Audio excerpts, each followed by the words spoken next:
दोस्तों इस वीडियो में हम जानेंगे कि आप टेली प्राइम में एक नई कंपनी को कैसे क्रिएट कर सकते हैं। तो इस वीडियो में को एंड तक जरूर देखिए। मैं हूं आपका दोस्त हमाद और welcome to Tally with Hamad. ये मैंने टेली प्राइम को ओपन कर लिया है। अभी हमारा टेली प्राइम एजुकेशन मोड में है, तो लाइसेंस वर्जन नहीं है। ठीक है, सबसे पहले ओपन करोगे आप टेली प्राइम तो ऐसा कुछ इंटरफेस शो हो जाएगा। तो यहाँ पे लाइसेंस के बारे में पूछेगा। Unable to access the configure Tally gateway server, select one of the following option. ठीक है, तो यहाँ पे ऊपर की साइड पे आप देख सकते हैं टेली पे जो ऑप्शन है वो ऊपर की साइड पे आ गए हैं, जैसे company data exchange, go to, import export, email, print, help etcetera. दूसरी चीज जहाँ टेली RP9 में क्या होता था, साइड में बार आता था और यहाँ पे नीचे साइड पे भी बार आता था। तो उस अननेसेसरी चीजें जो है यहाँ पे टेली प्राइम में से हटा दी गई है और ऊपर की साइड पे मेन टॉप बार जो है आपको शो हो रहा है।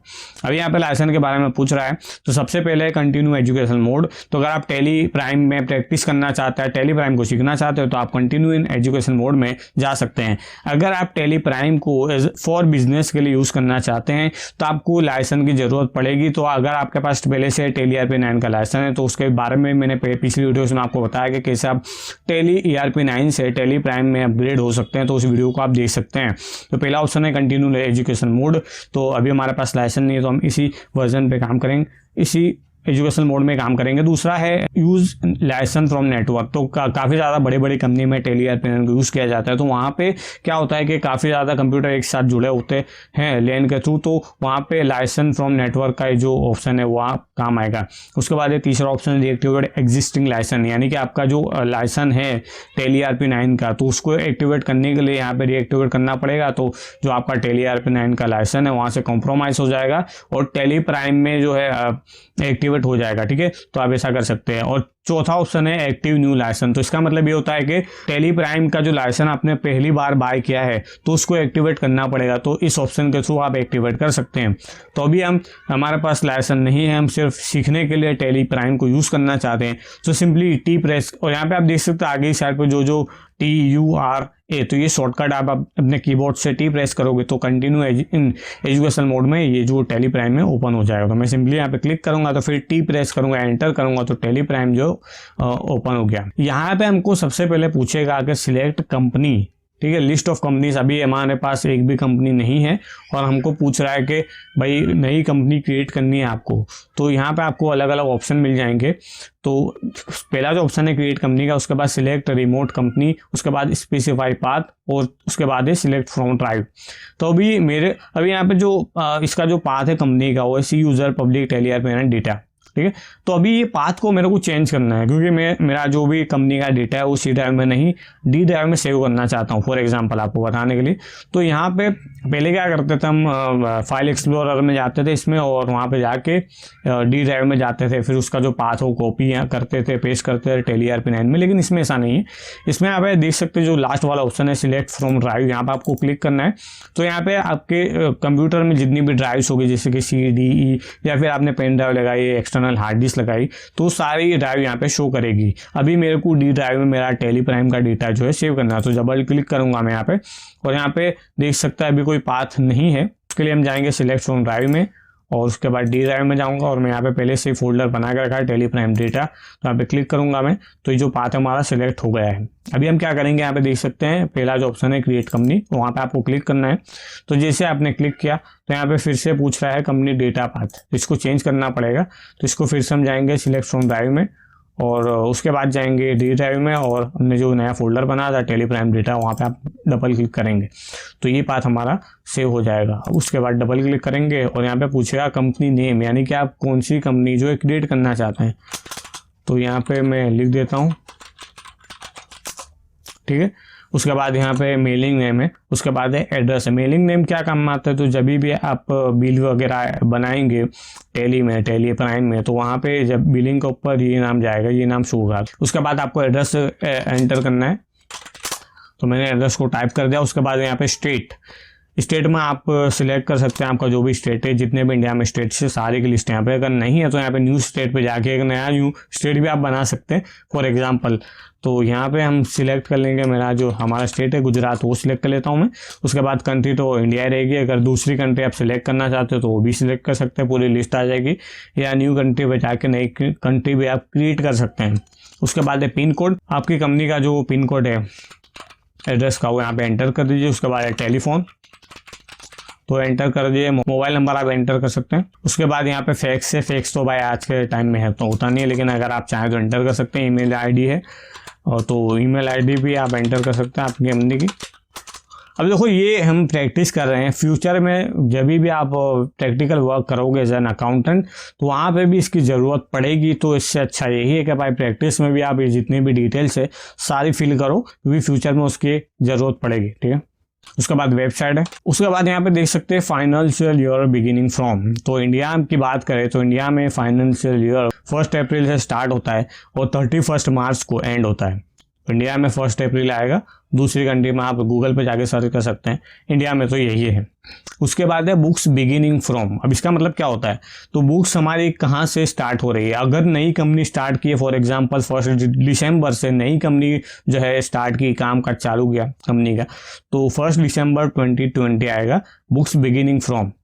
और अगर 1 अप्रैल से है तो 1 अप्रैल आएगा। तो अभी इसको एज इट इज रहने देते हैं हम। उसके बाद है सिक्योरिटी, तो ये थोड़ा एडवांस लेवल का हो जाएगा। तो यहाँ पर आप कंपनी में पासवर्ड भी लगा सकते हैं और यूज़र का जो एक्सेस है वो भी यहाँ पे सेट कर सकते हैं अपने हिसाब से। ठीक है, तो ये एडवांस लेवल में की बात है, ये फ़िलहाल अभी नहीं चलेगा क्योंकि हमारा जो वर्जन है वो एजुकेशन मोड है, तो इसको हम स्किप भी कर सकते हैं। उसके बाद क्या है, उसके बाद ये आप देख सकते हैं बेस करेंसी सिंपल, उसमें रुपीस आएगा और formal name INR Indian rupees. उसके बाद है सफिक्स सिंबल टू अमाउंट। ठीक है, उसको एज इट इज रहने देते हैं। उसके बाद add space between amount and symbol, इसको भी ऐसे रहने देते हैं। उसके बाद है शो अमाउंट इन मिलियंस। तो भाई मिलियंस में हमको अमाउंट शो करनी है, तो नहीं भाई हमको तो नॉर्मल जो भी अमाउंट होती है ऐसी शो करनी है, तो इसको नो कर सकते हैं। अदरवाइज आपको मिलियंस में शो करनी है तो आप यस भी कर सकते हैं। नंबर ऑफ डेसिमल प्लेसेस, इसमें 2 आएगा। इसके बाद word representing amount after decimal, इसमें भी एज इट इज आएगा पैसे। उसके बाद यानी कि इंडिया में कैसा होता है कि भाई 10 रुपये 5 पैसे ऐसा मतलब होता है, तो वही है word representing amount after decimal. तो बिल का भी, बिल की जो अमाउंट है वो ऐसे पैसे में भी बन सकती है, जो बेसिक अमाउंट होती है वो। ठीक है, उसके बाद है number of decimal places for amount in words, इसको भी ऐसा ही रहने देता है। उसके बाद यहाँ पे देख सकते हैं कॉन्फ़िगर का ऑप्शन है, सब ऐसे इसीलिए सारे ऑप्शन शो कर रहे हैं। ठीक है, अभी यहाँ पे सिंपली हम एंटर करेंगे और एक्सेप्ट करेंगे। तो फिर से मैंने एंटर किया यहाँ पे, तो हमारी जो यहाँ पे देख सकते हैं company created successfully, enable the feature as per your business needs. ठीक है, तो पहले क्या होता था, टैली RP9 में कंपनी बन जाती थी, उसके बाद ऐसा ऑप्शन ऐसी पॉपअप वाली विंडो नहीं आती थी, ऑप्शन नहीं पूछता था कि भाई आपको कौन से बिजनेस नीड के हिसाब से फीचर को इनेबल करना है। लेकिन टैली प्राइम में ये भी एक नया फीचर ऐड हो गया है कि आप जब भी नई कंपनी को क्रिएट करोगे तो उसके बाद जो सारे फीचर्स है जैसे कि अकाउंटिंग के, इन्वेंट्री के और टैक्सेशन के, यहाँ से आप इनेबल कर सकते हैं। उसके बाद यहाँ पे देख सकते हैं शो मोर फीचर्स, तो यहाँ पे आप यस करोगे तो जितना भी फीचर्स हो सारे फीचर्स हो जाएंगे। अकाउंटिंग में ज़्यादातर में ऐसा ही होता है कि मेंटेन अकाउंट्स में यस है। उसके बाद इनेबल बिल वाइज एंट्री, उसको भी यस कर देना है। उसके बाद इनेबल कोस्ट सेंटर, उसको आप अपने हिसाब से यहाँ पे यस कर सकते हैं, बाद में इसके ऊपर मैं वीडियोस बनाऊंगा। उसके बाद इन्वेंट्री मेंटेन इन्वेंट्री, तो इसमें यस कर सकते हैं। अब इसमें क्या होता है इन्वेंट्री में कि ज़्यादातर केसेस में यस ही होती है टैली में जब भी हम एंट्री करते हैं तो, लेकिन कुछ जगह ऐसा भी होता है कि बिलिंग का सॉफ्टवेयर अलग होता है तो वहाँ पे अकाउंट्स ओनली में काम किया जाता है। ठीक है, तो यहाँ पे इसको यस रहना रहता है क्योंकि हमको इन्वेंट्री भी चाहिए। उसके बाद इंटीग्रेट अकाउंट्स विद इन्वेंट्री, तो इसमें भी यस। उसके बाद इनेबल मल्टीपल प्राइस लिस्ट, वो अलग अलग एडवांस लेवल के फीचर्स हैं तो बाद में हम देख सकते हैं। उसके बाद है use discount column in invoice, तो इसको भी यस कर देना है, डिस्काउंट की ज़रूरत पड़ेगी सेल की जब बिल हम बनाएंगे तब। उसके बाद यहाँ पे टैक्सेशन में जो पहला ऑप्शन है GST का वो तो ऑन ही रहेगा क्योंकि इंडिया में अभी जो टैक्स लगता है गुड्स एंड सर्विस टैक्स, तो वो गुड्स को भी ऊपर लगता है और सर्विसेज पर भी लगता हो तो आपको पता ही होगा, तो इसको यस कर देना है। उसको बाद यस करेंगे, एंटर करेंगे तो यहाँ पे आप देख सकते हैं ये सब एक GST डिटेल्स आ जाएगी। तो आपको क्या करना है भाई, तो यहाँ पे सबसे पहले तो पूछेगा स्टेट टू स्टेट, गुजरात आपका जो भी स्टेट वो आ जाएगा। उसके बाद है रजिस्ट्रेशन टाइप, तो उसमें 2 टाइप के होता है रजिस्ट्रेशन टाइप GST में, एक तो कॉम्पोजिशन होता है, दूसरा रेगुलर होता है। ठीक है, तो रेगुलर करते हैं। उसके बाद है SSC ऑफ अदर टेरिटरी, तो इस पर नो ही रहने देता है। उसके बाद है GST एप्लीकेबल फ्रॉम 1 अप्रैल 2020, हम कंपनी की बात करते हैं। उसके बाद है GST इन या यूइन, यानी कि GST नंबर या फिर यूनियन टेरिटरी नंबर। तो यहाँ पे मैंने कंट्रोल V करके GST नंबर को पेस्ट कर दिया है। इसमें क्या है, टेली प्राइम में कोई भी चीज़ आप कॉपी करते हो उसको पेस्ट करने के लिए आप कंट्रोल V डायरेक्टली प्रेस कर सकते हो, लेकिन पहले टेली RP9 में क्या होता था, आपको कंट्रोल के साथ ऑल्ट भी प्रेस करना पड़ता था, उसके साथ V भी प्रेस करना पड़ता था, तो 3 बटन प्रेस करने पड़ते थे। लेकिन टेली प्राइम में आपको सिर्फ कंट्रोल और V पेस्ट करना है और कंट्रोल और V से भी पेस्ट हो जाएगा जो भी आप कॉपी करता हूँ। उसके बाद यहाँ पे देख सकते हैं पीरियोडिसिटी ऑफ GSTR1 है। GSTR1 जो कब फाइल होता है, कोई एक रिटर्न है जो कि फाइल किया जाता है, तो मंथली या क्वार्टरली, तो मंथली सिलेक्ट ले लेते हैं, आप अपने हिसाब से चेक कर सकते हैं। उसके बाद है ई-वे बिल एप्लीकेबल, तो इसको भी यस रहने देते हैं। उसके बाद है एप्लीकेबल फ्रॉम 1 अप्रैल 2020, क्योंकि हमने कंपनी जो 1 अप्रैल 2020 को बनाई है। उसके बाद है थ्रेशोल्ड लिमिट, तो यहाँ पे आपको इनवॉइस वैल्यू पे रखना है। उसके बाद है थ्रेशोल्ड लिमिट, तो 50,000 है यहाँ पे। सो ई-वे बिल की जो मिनिमम लिमिट है वो 50,000 है। अगर आप 50,000 में इंट्रा स्टेट, यानी कि फॉर एग्जांपल मैंने गुजरात से गुजरात में माल बेचा और इनवॉइस की वैल्यू थी 50,000, ठीक है, तो वहाँ पे मेरा को ई-वे बिल बनाना मैंडेटरी हो जाएगा। या फिर गुजरात से बाहर, यानी कि गुजरात से राजस्थान में माल को मैंने सेल किया, माल गया गुजरात से राजस्थान, तो वहाँ पे भी ये ई-वे बिल को मैंडेटरी है बनाना, तो यहाँ पे 50,000 रहने रहते हैं। तो ये आप अपने हिसाब से कम भी कर सकते हैं, ये आपके ऊपर डिपेंड करता है, लेकिन मिनिमम वैल्यू इतनी है। उसके बाद है applicable from intra state, yes रहने, तो ये इंट्रा स्टेट में जो आपका स्टेट है उसकी लिमिट में भी अलग हो सकती है, तो इसको भी अभी 50,000 हम रहने देते हैं, ठीक है, क्योंकि हमारे यहाँ पे यही लिमिट है, तो इसको एज इट इज रहने देना है। उसके बाद है इनेबल टैक्स लायबिलिटी और एडवांस रिसीट्स, तो इसको नो। उसके बाद enable tax liability on reverse charge, इसको नो, क्योंकि ये सारे जो ऑप्शंस हैं ये सारे एडवांस लेवल के हैं, तो अभी हमको इसको ज़रूरत नहीं है, बाद में हम देखेंगे। अभी यहाँ पे देख सकते हैं set alter GST rate details, यहाँ पे यस करेंगे तो यहाँ पे क्या होगा, F12 में प्रेस करता हूँ और HSN और ये जो लास्ट वाला है शो ऑल GST टाइप्स, इसको यस किया। अभी ये क्या है, फॉर एग्जांपल आपकी जो कंपनी है वो सिर्फ और सिर्फ स्मार्टफोन का ही मतलब सेल करती है, स्मार्टफोन को ही सेल करती है, ठीक है। अगर आप चाहें तो स्मार्टफोन का जो HSN या सेक कोड होता है वो यहाँ पे एंटर कर सकते हैं। उसके बाद यहाँ पे टैक्सेबल करके जो इंटरग्रेटेड टैक्स जो कि स्मार्टफोन पे 18% लगता है, तो वो यहाँ पे एंटर कर सकते हैं आप। तो ये इससे होगा क्या, क्योंकि जब भी आप एंट्री करोगे तो वहाँ पे ऑटोमेटिकली GST कैलकुलेट हो जाएगा, जो IGST और CGST के लेजर है उसमें। तो अभी मैं इसको डिसेबल कर देता हूँ, नो कर देता हूँ, क्योंकि हम जब इन्वेंट्री बनाएंगे, इन्वेंट्री स्टॉक आइटम्स क्रिएट करेंगे तो वहाँ पे इसकी ज़रूरत पड़ेगी, तो अभी इसको नो रहने देता हूँ। तो आप देख सकते हैं GST डिटेल्स में आपको ये सेटिंग्स रखनी है, क्योंकि बाकी जो मैंने नो किया है वो एडवांस लेवल की सेटिंग्स है, वो बाद में आपको मैं बताऊँगा एक करके, ठीक है। अभी एंटर करता हूँ, एक्सेप्ट करता हूँ और एक्सेप्ट किया।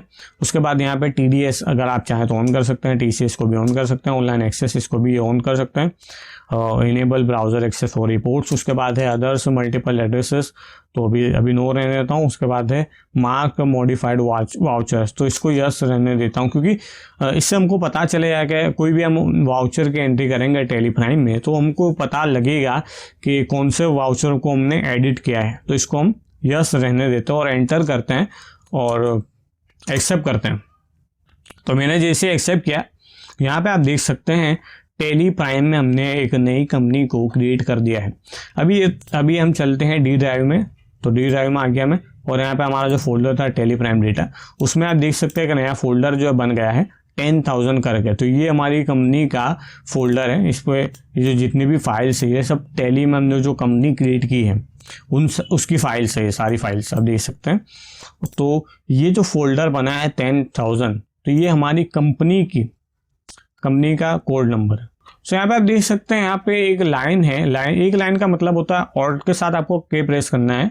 अभी यहाँ पे आप देख सकते हैं कि कंपनी है, यहाँ पे मैं ऑल्टर करना चाहूँ तो यहाँ पे ऑल्टर भी कर सकता हूँ। फॉर एग्जांपल मैंने भाई अहमदाबाद के पीछे पिन कोड लगाना था तो मैं भूल गया, तो फॉर एग्जांपल यहाँ से मैं ऑल्टर कर सकता हूँ। अब एंटर करूँगा मैं, तो ये सब करूँगा तो जो मैंने डिटेल फिल की थी, फिर से जाऊँगा K पे, ऑल्टर पे, और यहाँ पे देख सकते हैं जो मैंने पिन कोड एंटर किया था वो यहाँ पे आ गया है। तो जो भी डिटेल आप चेंज करना चाहो तो इस तरीके से चेंज कर सकता हूँ कंपनी क्रिएट करने के बाद, ठीक है। और उसके बाद यहाँ पे देख सकते हैं F3 प्रेस करोगे आप तो यहाँ पे जितनी भी कंपनीज आपने क्रिएट की होगी वो सारी की लिस्ट आ जाएगी। सो आई होप दोस्तों इस वीडियो में मैंने आपको कम्प्लीटली ट्यूटोरियल दे दी होगी कि आप एक कंपनी को कैसे क्रिएट कर सकते हैं टैली प्राइम में। सो अगर वीडियो पसंद आई तो प्लीज़ लाइक ज़रूर करें यार, कंजूसी मत कीजिए लाइक में, और लाइक ज़रूर करिए क्योंकि आपकी एक लाइक से मोटिवेशन मिलती है मेरे को कि आगे भी इससे भी अच्छे कंटेंट मैं आपको दे सकूं। उसके बाद कुछ भी क्वेश्चंस हो तो नीचे कमेंट बॉक्स में आप कमेंट कर सकते हैं और मैं हर कमेंट को पढ़ता हूं और रिप्लाई करने की पूरी कोशिश करता हूं, तो आप कमेंट कर सकते हैं। इस वीडियो को शेयर करें अपने दोस्तों के साथ, और चैनल पर नए हैं तो ऐसे टैली प्राइम की वीडियोज़ देखने के लिए अभी टैली विथ हमार चैनल को ज़रूर से सब्सक्राइब कर लीजिए, साथ ही बेल आइकन प्रेस करके ऑल कर लीजिए क्योंकि इसी से आपको नई वीडियोस की नोटिफिकेशंस मिलने वाली है। दोस्तों इस वीडियो मिलते हैं नई वीडियो के साथ। Thanks for watching, bye.